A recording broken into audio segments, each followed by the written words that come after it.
If you want to earn more, don't ask for more. Ask, how valuable am I becoming? Welcome to Streams. On this edition of Streams, I'll be sharing with you 5 ways to increase your value in the marketplace. You see, people are not necessarily paid for how tired, how long they've been on the job.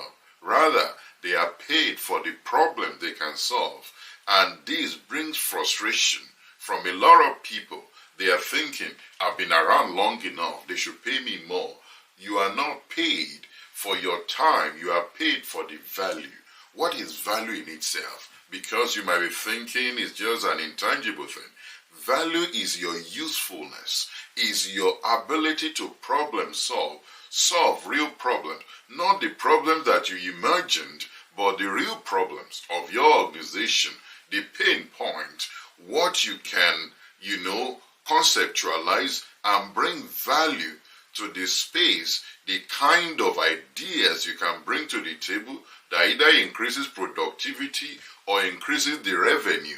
Those are the values that you bring, because when you are frustrated that somebody is earning more, they are growing, and you feel like, oh, maybe you are in the same space, you are in similar job roles, but you are not earning the same thing. The question you should be asking is, what kind of value am I having? Or what kind of a person am I becoming? And that will help you to unlock your values in the marketplace. Number one way, if you want to improve your value, because if you do these 5 things, not only will you earn more, because your value will be different.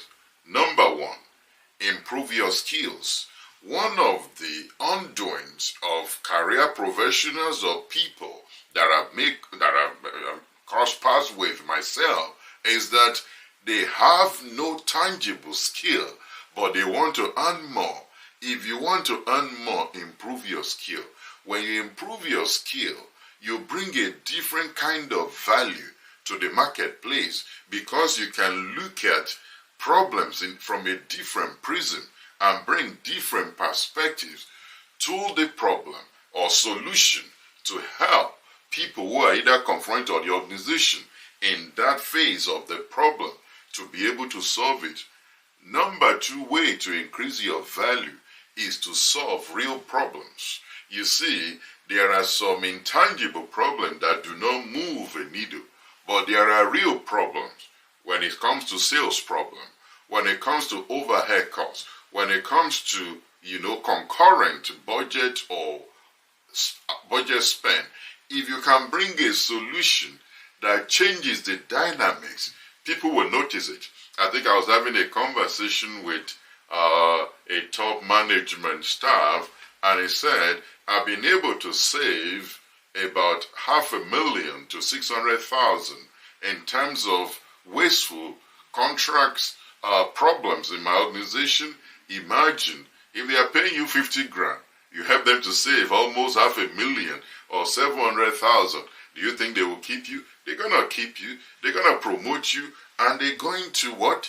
Give you more money, because you are solving real problems, not intangible, not just make-believe problem, but real problems that is affecting their bottom line.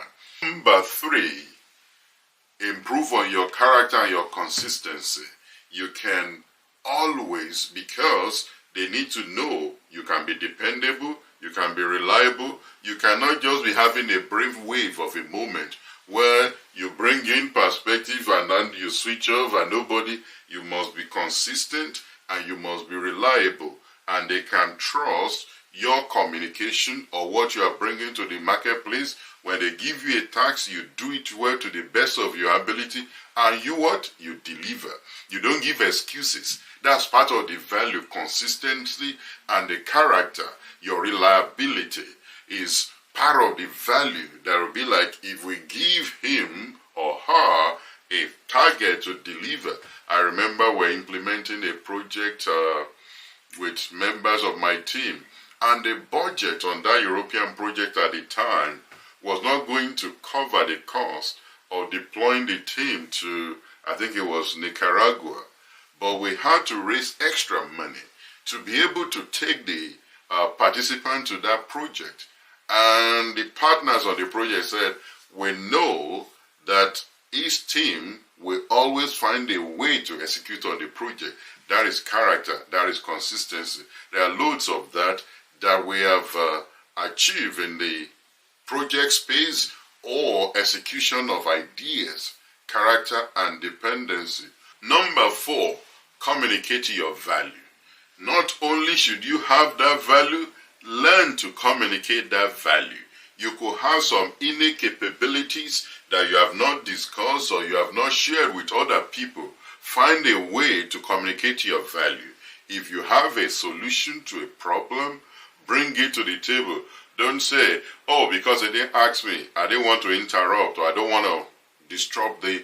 If they are discussing a situation or a problem that you know you have the requisite knowledge or skills or capabilities to solve, help them to solve it. I remember listening to the current chief executive of Uber on a podcast, and he said when their former CEO was either fired or removed, and he was like, I think CFO, and he said, let me give it a shot.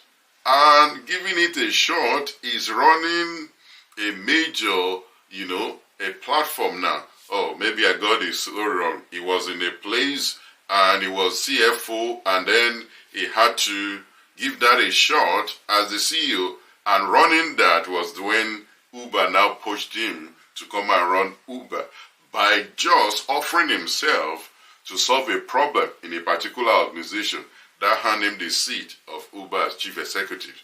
And number 5 way to increase your value is for you to position yourself. If you don't position yourself, how you position yourself determines the kind of opportunities that comes your way. So position yourself where your value can be seen. Some people have good values, they have skills, they have capabilities, but they are wrongly positioned.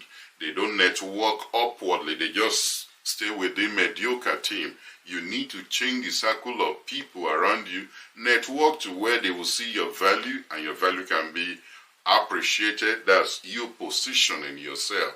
Without asking for more, you are just showcasing your value, and the right people will identify you and bring you to their team. So if you put all of this together, not only will you earn more, you will have a natural jump for you to have opportunities. And I want you to begin to reflect, what value am I working on now? What value should I work on? Either in my area of career, in my area of business. What kind of value do I need to bring to the marketplace? What kind of value do I need to improve upon? What are the things that are not serving me that I need to drop so that I can bring more value? I will not just be making excuses. I'll be bringing value to every conversation I find myself. If you do these things, it will not only help you, but it will change your mental framework of how solution works in the marketplace. So be a person of value. Don't be a person always crying, give me more, without solving new problems. If this video is useful for you, I want you to share what value you are adding or you are working on currently. Don't forget, comment, subscribe to this channel. We want to cross 100,000 in the next 1 month. We want to get to 100,000 subscribers.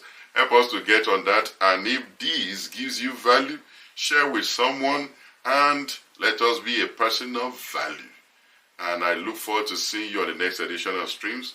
Thank you for watching. Bye for now.